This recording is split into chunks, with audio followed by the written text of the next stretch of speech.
ظاہر ہے کورونا کی اس وبا میں ایک حد سے زیادہ سوشل ڈسٹینسنگ کی وجہ سے نہ احتجاج ہو سکتا ہے نہ مظاہرے، لیکن اس کو کمزوری نہ سمجھا جائے۔ جب آپ نے دیکھا امریکہ میں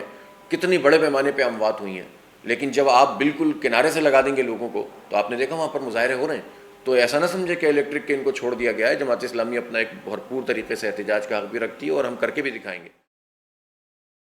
اصل میں کے الیکٹرک تو ہر مسئلے کے اوپر جو ہے نا ایک پیسے بنانے کا ایک نیا دھندا شروع کر دیتی ہے،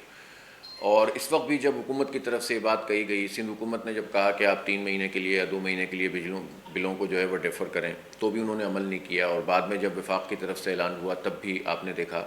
کہ انہوں نے بہت ہی غلط طریقے سے جو ہے وہ ان تمام کاموں کو کیا، اور اب انہوں نے جس طرح سے بل لگا کر بھیجنا شروع کر دیے ہیں اس نے تو بالکل مطلب کوئی اس کے اندر رولز ریگولیشن نہیں ہیں، ٹیمپرنگ کر رہے ہیں، باقاعدہ غلط طریقے سے بل دے رہے ہیں، فیول ایڈجسٹمنٹ چارجز پچھلے والے وہ لگا کر دے رہے ہیں، اور اس پر جو ہے وہ کوئی ادارہ ایسا نہیں ہے جو کہ الیکٹرک کو پکڑ سکے۔ ہم بارہا یہ بات کہہ چکے ہیں کہ ان کے میٹروں کے اندر پرابلم ہے، اور میٹر کو چیک کرنے کا کوئی انڈیپینڈنٹ ادارہ نہیں ہے۔ خود کے الیکٹرک ہی اپنے میٹر کو چیک کر کے کہتی ہے کہ صحیح ہے کہ غلط ہے۔ جو خود ہی غلط ہیں وہ خود اپنے میٹر کیسے چیک کر سکتے ہیں؟ تو انصاف تو مہیا ہوتا نہیں ہے۔ نیپرا آپ کے الیکٹرک کے ساتھ ملا ہوا ہے، بہت کم لوگوں کو ریلیف مل پاتا ہے۔ جو لوگ جماعت اسلامی سے رابطہ کر لیتے ہیں انہیں قانونی ذریعے سے کوشش کرتے ہیں کہ ان کی مدد ہو جائے، اور لوگوں کو کسی حد تک ریلیف ملتا ہے، لیکن مجموعی طور پر ان کو جو ہے وہ ابھی مارچ 2020 میں ایڈوانس سبسڈی دے دی ہے گورنمنٹ نے 26 ارب روپے کی۔ ایک طرف گورنمنٹ کہہ رہی ہے ہمارے پاس پیسے نہیں ہیں، ایک طرف کہہ رہے ہیں ٹیکس پورے جمع نہیں ہوئے،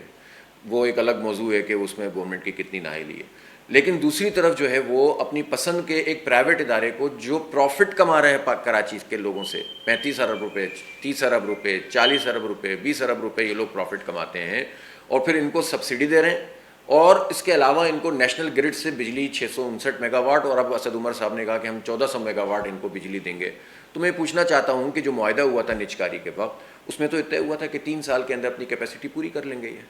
تو پھر انہوں نے کیپیسٹی کیوں پوری نہیں کی؟ پھر اب ان کو کیوں سبسڈی مل رہی ہے؟ ان کا تو لائسنس کینسل کرنا چاہیے۔ چونکہ ذاتی دوستوں پر مشتمل یہ ابراج گروپ ہے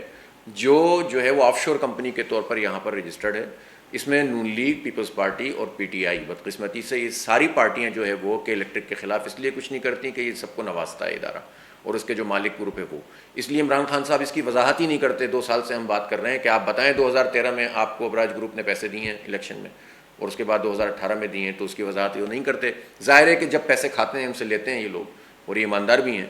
اور اس کے بعد جو ہے قوم کے ساتھ یہ عذاب میں مبتلا یہ کہ الیکٹرک کرتا ہے، تو یہ کیسے بول سکتے ہیں اس کے خلاف؟ بھائی دبئی کی ہسٹری کی سب سے بڑی پینلٹی لگی عارف نقوی کو، جو ابراج گروپ کے فاؤنڈر سی او ہیں۔ پھر اسی طرح سے جو ہے وہ لندن کے اندر ان کو پکڑا گیا اور ان کو گرفتار کیا گیا، اور پھر اس کے بعد اب ان کو اس طرح سے ضمانت ملی ہوئی ہے کہ یہ ایک لحاظ سے ہاؤس ارسٹ ہیں، ان کے اوپر چپ لگی ہوئی ہے، ایک علاقے سے زیادہ باہر جا نہیں سکتے۔